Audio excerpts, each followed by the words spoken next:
record this. It's natural. I feel so subconscious anyway. But anyway, It's weird. It's weird. Have you ever done this before? no, I just thought it'd be a really cool idea. Two directors It chatting is about cool. film. Yeah, no, it's cool. It's a cool idea to talk about films. We've both made something Yeah, like yeah, long form, which is kind of cool. yeah. And you've got it out there, man. You you've Well, I got mean, it out there in the world. yeah. So it's Trophy Wife on Amazon Prime right now, and Apple TV, I think, in the US, and YouTube Movies. So I've got to get that out there. That's what the distributors say. That's impressive, man. That's Well, impressive. I don't want to go for the whole interview and forget to tell people where to find the film. You know what I mean? No, no, no. We'll do a few. There'll be a couple of plugs throughout this, I guess. Oh, It's got to cheers, be. dude. Okay, whenever you're ready to go. I don't know how you want to do it. I don't know either. I didn't plan this. I know that you do notes, which is good. Yes. Like you gave me feedback on my movie, and that's really special. And I don't do any notes, and I never gave you feedback on your movie. I feel bad. It's fine, dude. It's fine. Um, no, I don't know what to do, but I figure we're going to talk about your movie and your production and everything, and how that came to be. Yeah. How did you start the movie? Like how did you decide you wanted to make a feature? How did you make the jump from short films to make a feature film and then you followed through on it as well? Like I mean, did you even know you were going to follow through on it? Gosh. I'd wanted That's to make. kind of a long-winded question. Sorry. Yeah, no, no, But no. I'd wanted to make a feature film since 2017. The first script I wrote was a feature film script. I just didn't realize it would be so difficult. Um, I think, how did it come to be? It was probably about 2 years ago now. Um, I was watching the film Vertigo by Alfred Hitchcock. And in that film, as you know, Jimmy Stewart's following Kim Novak in and around San Francisco. And I thought, well, what would happen if you role reversed those characters? And instead of a man following a woman, it's a woman following a man. But for what reason? The husband and wife, she thinks he's having an affair. And she sees from the vantage point of her car him having an adulterous a liaison with another woman. She comes back home and she confronts him, and he says, "You can't go out. You got to stay at home." But for what reason? And the reason is kind of the sort of twist in the film, which perhaps I don't want to give away. But that idea of someone not being allowed to go out for secretive reasons, and that was kind of the source of the story, the source of the mystery. And I then went and tried to make a separate film, which a little gangster film, and it failed to get funding. I was really quite down about it. You probably remember when I was talking to you about it. Um, in the end, I came back to the script for Trophy Wife and I pitched it to a friend of mine, Sophie Marchant, the sound mixer and great friend on the film. And she said, that's a good idea for a film. So I went and wrote the script and the rest kind of went from there, really. Um, so I think writing something that was far more achievable in limited locations, limited resources, limited funding, but was still hopefully compelling was really the sort of the source of the film. all right. I didn't even realize it was a like a Hitchcock kind of like I didn't see that I didn't see the influence. I Oh, mean one really? route, one kind of yeah, I see it now, but that's cool. Well, You I flipped mean, it. it's not as I mean, Vertigo is like one of the best films ever. I mean, that's high bar to try and reach. But I think more the Hitchcock's got this sort of mystery and underlying. There's always something just underneath the surface feel with his film. Hmm. Um, and tapping into that, I quite like that area that he's exploring, particularly. Oh. Yeah, okay. So that was kind of the script that so you kind of that was something that kind of came up recently. But you said you the first script that you wrote was a feature. Was this that script? No, that was a separate film. That was a sort of a Romeo and Juliet adaptation um, in a war zone. And I mean, I wrote that and sent it to the BBC writers' room, and I got nowhere with it. I thought I'm not going to allow that to kind of discourage me. And I joined a little film club in Reading called Reading Film Video Makers. The majority of the members there are pensioners and OAPs, but there's about 10 to 15 or so, 20, 30, 40 somethings, our age. And they wanted to make films just as much as I did. And we go out at weekends, do a little test film, and then that grew into shorts, and then shorts to corporate videos, and then grew into making larger long form narration. And the gang that I've been filming with is still from that gang. They probably fell up with each other, but we're really good mates. And as you know, that's how I came across, in some respects, an intermediary to come to meet you. So, um, from very humble beginnings, that's kind of where I came from. Okay, nice. Oh man, so it started off with a film. I mean, I kind of knew a bit of the backstory of the film group, but I didn't know that you're still kind of working with the team from that, Yeah, right? yeah. I mean, That's cool. I know. Yeah, exactly. I think so Sophie Marchant, my sound mixer and sound recorder, she's from that group. Another guy called Dave Gregory did the VFX on Trophy Wife. He's from that group. There's another guy called Christoph Rodzik, who's a sound and camera operator. He's from that group. So they all worked on trophies. So I'm still, I mean, it's not just friends. They're really good at what they do. They're Yeah. talented, gifted, they're competent. And as they've developed and grown, I've developed and grown. And I think when you've got that sort of relationship, it's a very strong bond. You've got Arthur, for example. That's a very, it's a strong bond. There's a loyalty there, and you can rely upon. They're going to deliver when you're. Oh, it's the best. It's so cool to have. It's like having a buddy. Like, Yeah, I don't know, like you got your mates and your mates, but yeah, it's just like having mates in the film world. yes, It's they fulfill the same roles. They're there to like, they back you up, they support you, they challenge you, but in the end they support your vision, which is really important. I think like if that it's sometimes you meet people. Maybe it was at that workshop where you did the BBC workers thing, writers thing, mm, and you get you get criticism and you can't take it on board mm. because I mean they probably mean well, but they don't really know you. So Well, and it yeah, was a script competition, so I uh, no feedback or anything. I'm not going to get loads of submissions, but I don't. I think one of the things I want to really encourage is not to be discouraged. yeah. Not allow someone to put you off. Keep going. Get some no's. And eventually get a yes. I always thought that like I went to film school and you met mates in there and you wanted to become like filmmakers. That was the goal, to make feature films, I guess. Yeah. And then they just drop off. Each time they dropped off, I was always kind of, I was like, what are you doing, man? Like we said we were gonna like make movies. That was the goal. So you're not supposed to drop off. Like you're not meant to go, oh, I'm gonna change careers or something, and there's no money in this or whatever. You got to stick it through. Oh boy. Oh goodness. I know what you mean because it takes a lot of resilience and stamina, doesn't it? It takes a lot of effort and sacrifice. I mean, how you do it as a family man, as a father, as a husband, I can't commend enough. I think it's remarkable. Um, You get a because family and you'll just do the same, man.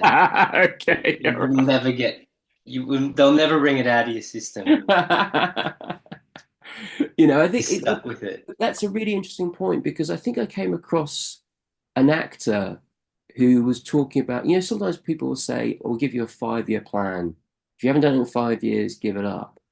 And Mm. he was totally disagreeing with that, and that, art, film making is in you. It's going to be there for the rest of your life. It's a part of who you are as a person. You can't separate that. It's Yeah, I think it's also if it was filmmaking, it's filmmaking, and it, there'd be something else. If it wasn't filmmaking, there'd be something else, Yeah. wouldn't there? There'd be writing or there'd be art. I mean, you're an artist as well.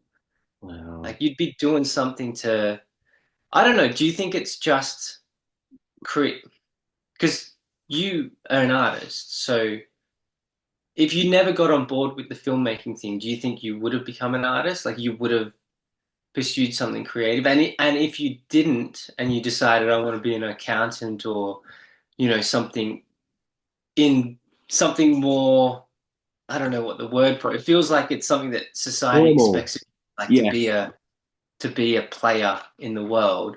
Yeah. You'd become something else, right? You'd become an artist or something.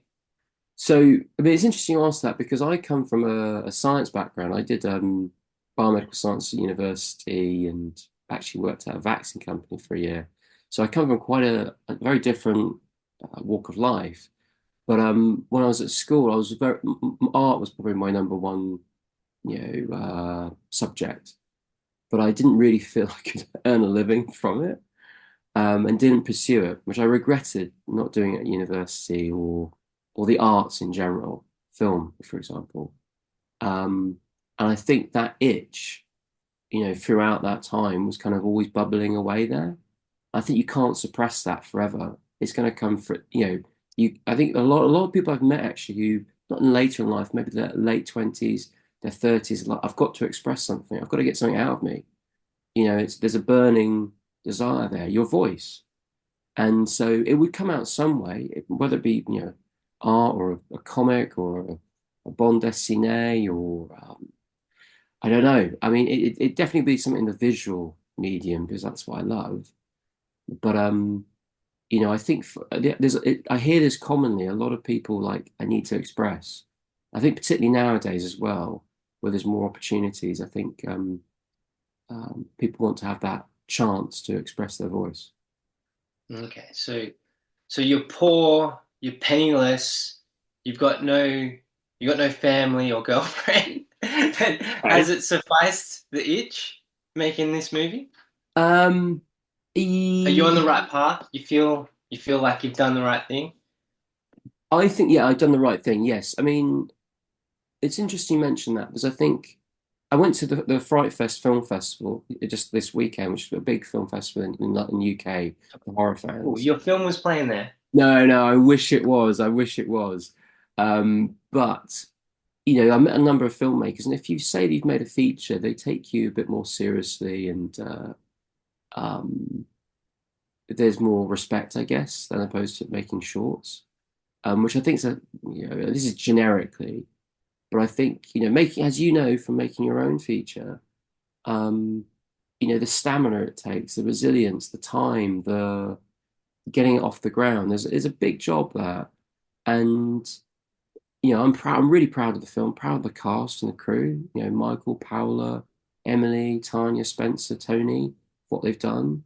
Um, and hopefully it tells a compelling story. And we've got it distributed, we've got it screened.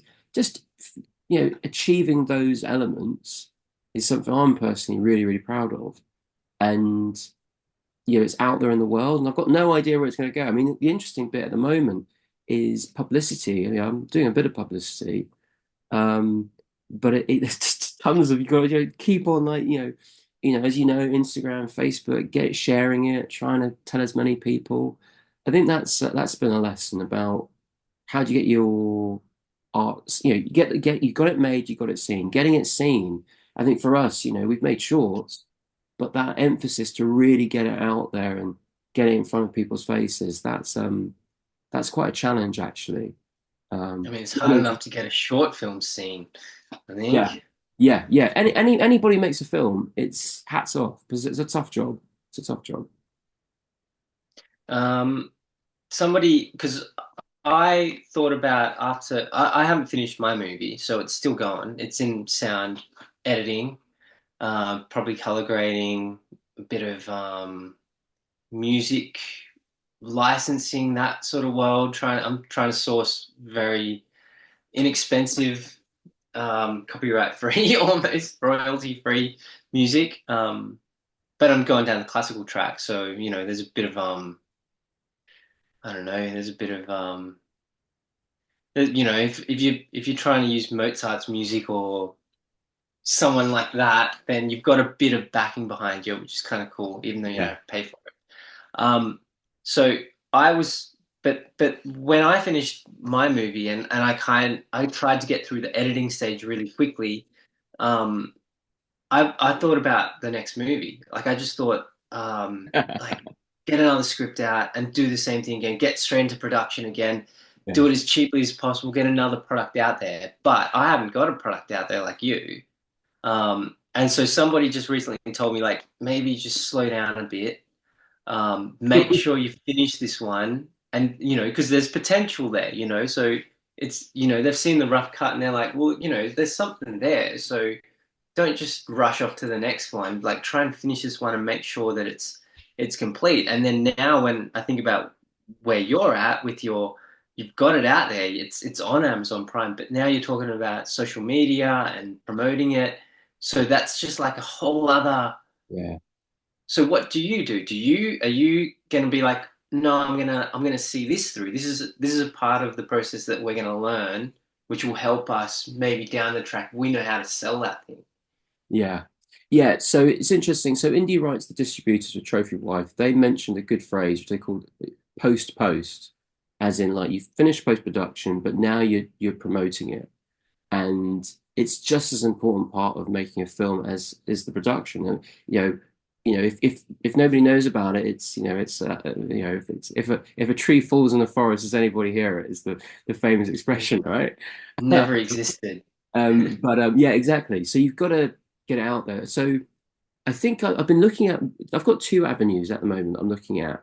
One is the micro budget model that you're talking about, which is make a micro budget feature film 1 year, release it the next, and when you're releasing it that year, make another film for the next year, and vice versa, for year after year, like Woody Allen does. He makes a film, release it the next year. That sort of model. That's It'd be really that's what cool. I'm going for that. Well, Whatever I that mean, package as well. that's definitely an option. The other option is and they had a really great talk at Fright Fest about film financing, and there was a producer there, and she was talking about development and film packaging, film financing, the AFM, Cannes, as you know, Berlin, and they were mentioning about larger budget productions and not being afraid to go for those sorts of budgets, the 1 million, the 2 million, which sounds like, big numbers. But I think if it was interesting, she was talking about like private equity and tax credits, um, pre-sales, all this sort of stuff to get a bigger film made. And I think if you've got two horses in the race, then I think that's better because, as films sometimes they collapse and nothing happens.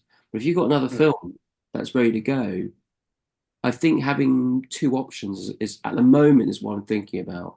But it entirely depends on. I mean, as you know, James, there are films you plan, there are films you want to make, and then suddenly a film comes along and you just do it. It just happens. Yeah, yeah. You don't know. You don't know. Somebody comes. Yeah, it could just happen. I mean, I had a couple of people that just wanted to make some short showreel material, and you just do it because it's Yeah, there, right? Yeah. yeah, yeah, yeah, And you might get an idea. You might get an idea, and or that script that you were working on, or suddenly you're like, no, there's a new story. I'm writing it down, and then you write it down, and then you're gonna make that, right? yeah, Something like that will happen. yeah, Yeah, man, yeah, I kind of wait for those sometimes. If I don't have anything that's not, if I, yeah, if I'm in the phase now where I'm like, oh, I could do this, or this, or this, I almost don't do anything. And then something, I just assume I'm gonna read a book somewhere, or I'm gonna watch something, and it's gonna like remind me and go, oh, wait, like run into your library or whatever, or go to like order something on eBay, buy that book, like it's an old book, read it, and then suddenly that will be something. I assume something like that will happen. I'll be like, well, then that one's an old book. I'll just adapt that and update it or something like that. I think that's what happened with the last movie. I wanted to make different movies, and then that came up, and then I was like, well, hang on, this is entering the public domain. Like yeah, I know the story. I just started listening to it as an audiobook form. Like I read the book maybe 2 or 3 years ago, Mm. and then I was like, okay, well, let's see what's in it again. Listen to the audiobook while I was working, and then I'm like, okay, I can do this. This works. It's just set in cafes and bars. Well, I mean, So I assume something like that will come up. so your film is Lost Generation, and it's an adaptation of Hemingway's. I think it's a different title from Hemingway's. Is that correct? So I adapted a book called Fiesta, The Sun Also Rises by Ernest Hemingway. It was written in 1926. I think it went out of copyright because he handed the rights to his partner at the time or his wife at the time.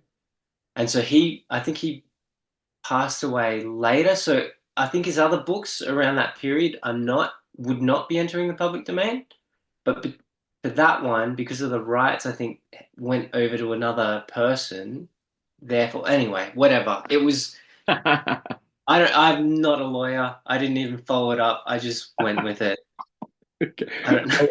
It's great. I mean, just for people out there who are hoping and maybe see this video, um, I mean, from having seen your rough cut, I was thinking about it the other day. I was like, shoot, it's like Breathless. It's like Jean-Luc Godard's Breathless. It's so cool. You've got some gorgeous leads just walking through the streets, going through cafes. It looks so cool, dude. I really have to commend you. It's such a cool movie. Oh, dude. Yeah. I mean, it was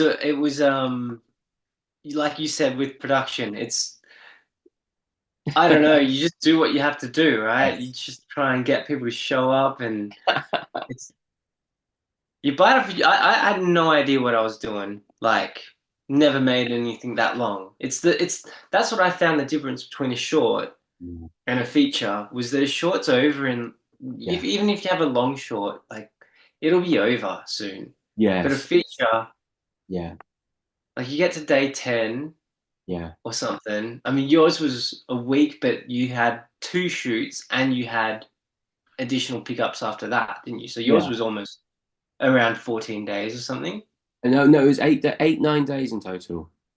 but twice, No, no, no? no. We shot at the flat for 6 days in a row. A basement scene for a day, and then a woodland location for half a day, and then the beach pickup was months later, one day. Okay.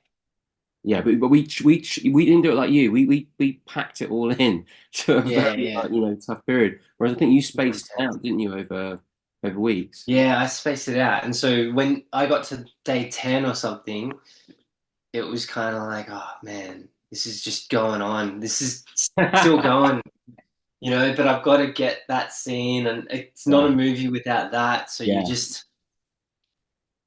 But it's good. It's good it's really interesting. mental exercise. It's really interesting because both of us have come to a micro budget from two different angles. I've done like the sort of block, get it all done in a block, whereas you spaced it out and you've got a lot more locations and I think a lot more characters, and I think you've got a grander look because of that. There's more different places. I mean, we were talking about this the other day. Like, how do you because I'd be nervous, because like God, keeping your actors, getting people available for the week after week, that's tough. So how did you get that commitment from your cast and your crew, um, to make sure you got it completed? Well, yeah, good cast, I think. Good crew. So I had a few basically the actors, the leads, so Patrick Gallagher as Jake Barnes, Mm. Amelia Conway as Brett Ashley.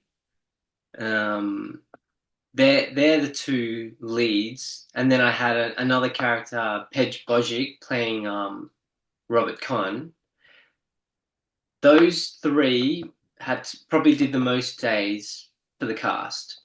So with Pat having him as the lead, oh, he was great because Mm. he's a I guess he's an up and coming. Yeah, he's He's cool. gonna be I guess he's got something there. He's cool, yeah. So I got him early, I guess, which is good. And because I got him early, he was I don't know, he's just got such a good attitude, and he was like, look, I'll be there. Whatever you need, I'll do it. That's You know, cool. it's a feature role. He'll play the role. Yeah. So there was a trust there that I trusted him. He seemed to trust me, I guess. Don't Yeah. know why he would, but he went with it. But yeah, he's like, I'll be there. So I was kind of like, okay, sweet. So if I'm, shooting in a month still and it's still going, are you still down? He's like, I'm down. Yeah, So yeah. that was But that's so interesting because that's so commitment. key for your type of for the way that you produced your film. That is so key. It can't happen without that trust. No, it wouldn't happen. No. So so casting him was it was a fluke. I cast him because he suited the role. He was great. He had a good attitude. Like but he followed through on it. He had the commitment. It was amazing. The others, Pedge is like busy. He's like an ex-footballer, I guess. So he's got a lot of projects going on. So he's kind of busy. He gave it everything. He said he's committed. He'll be there. But I did need to kind of make sure that I wasn't intruding on his other projects because he's like a personal trainer. He's like an entrepreneur. He's got other little side projects. I think he's podcast as well. Oh my So God. he's got a lot going on. So I didn't want to drag it out too long for him. I didn't actually want to drag it out too long at all. My original pitch to them was that I was going to film it in 3 or 4 days, or four or 5 days. And that became like 5 or 6 days. It's bad. um, but it was mainly for Pat and Pedge where that sort of happened. But it was actually only for Pat where that happened because with Pedge, I tried to film the majority of his scenes really early. So I Yeah. got him out of the way, and then I only needed to like ask him to come back like once or twice Okay, down the cool. track. And it was the same with Amelia. Amelia's again super busy. She's like a model, podcaster, influencer, actress. She's everything. She does everything. Great. She models a lot. So Great. um, she's busy all the time, and I didn't want to intrude on that schedule, because we're micro budget. We're doing it for Yeah. nothing. They're doing cheese and bloody parking. Like that's it. I don't know. Um, so I But, tried to knock out her stuff and I think I got her in like 3 or 4 days. So I did. So I could, what I pitched to her, I think I followed through almost. yeah, I mean you've got Correct. I mean your cast, I mean it's yeah, all of them. They look great on camera. They all look great on camera.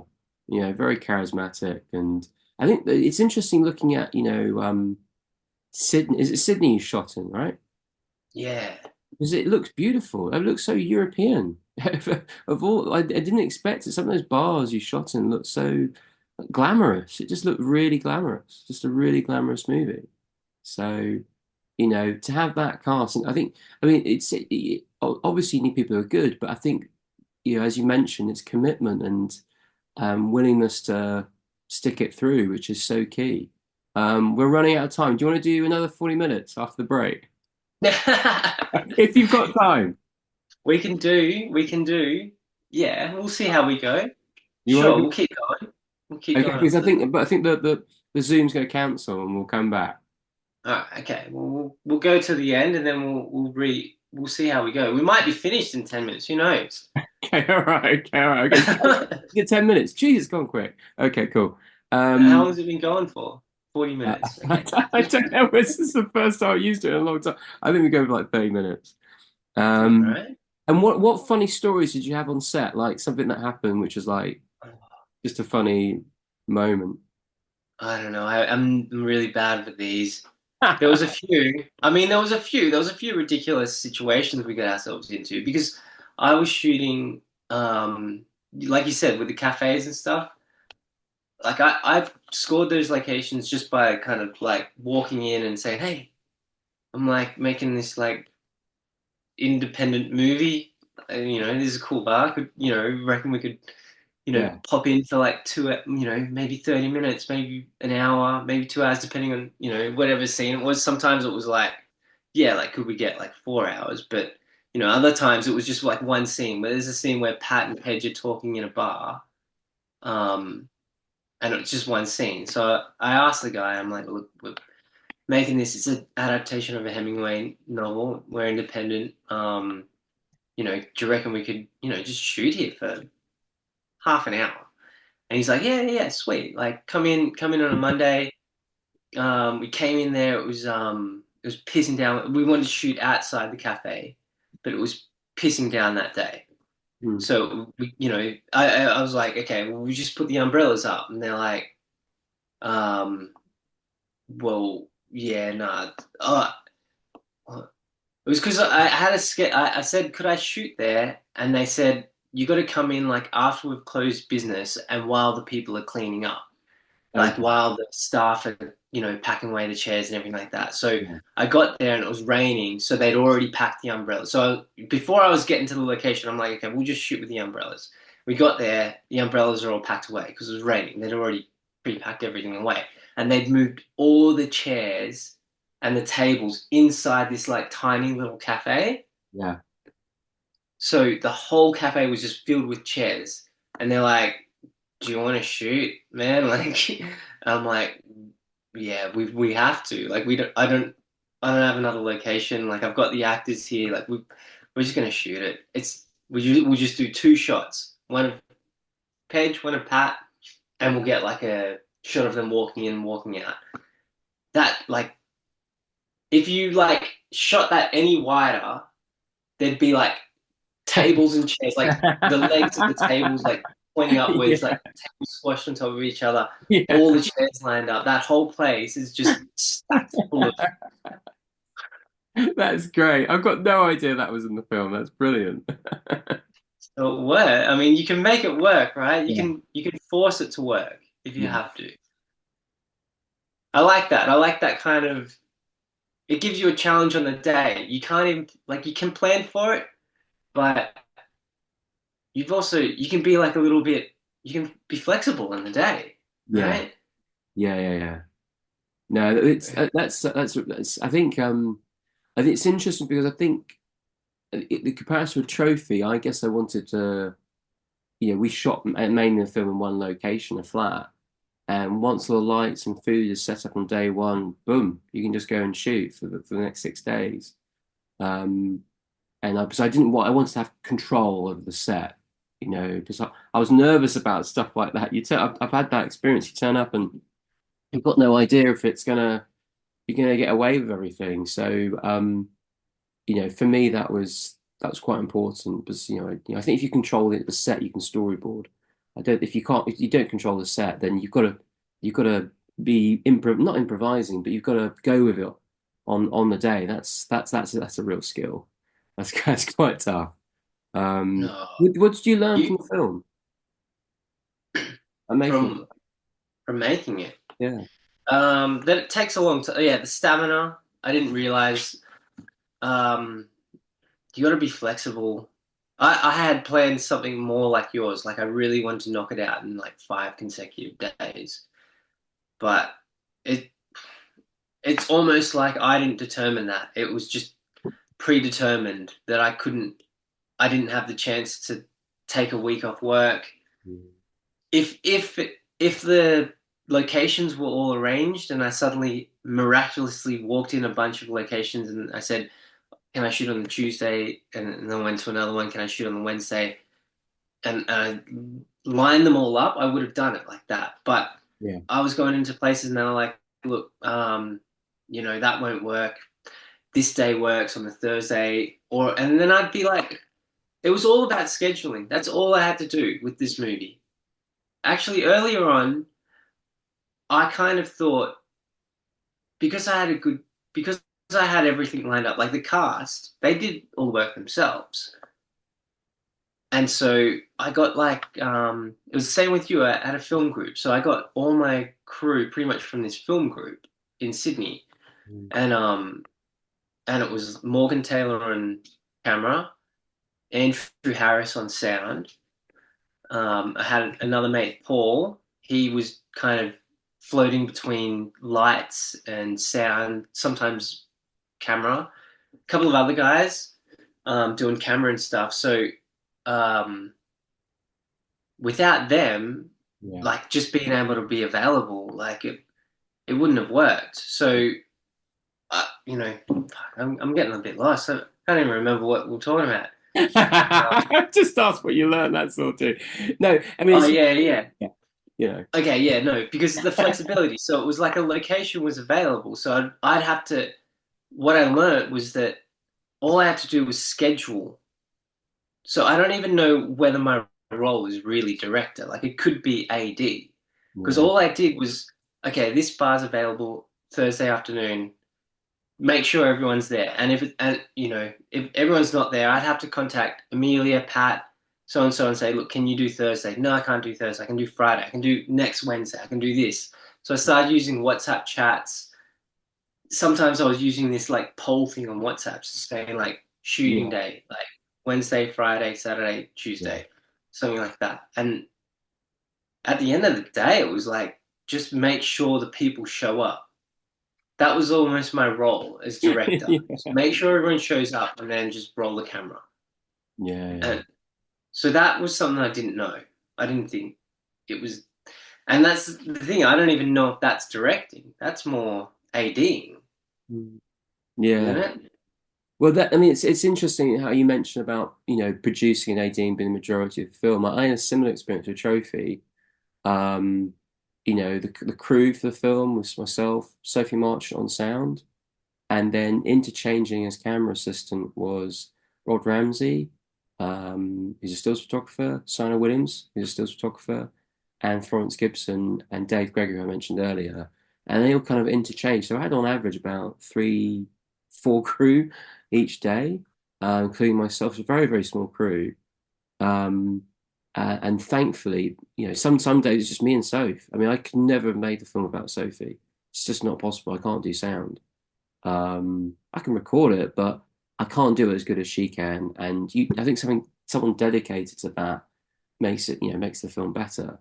She was Um, more than just a sound recorder. She was yeah, like yeah, backbone. yeah. She's my longest collaborator. Every single film I've made with her. So I've got a lot of trust, and a lot of loyalty there. And if she tells me, "Hey, Eric, think about that," I'll be like, "Okay, I better listen," because she's normally on it. And in terms of the post, and a guy called Tony did our soundtrack, first soundtrack for him.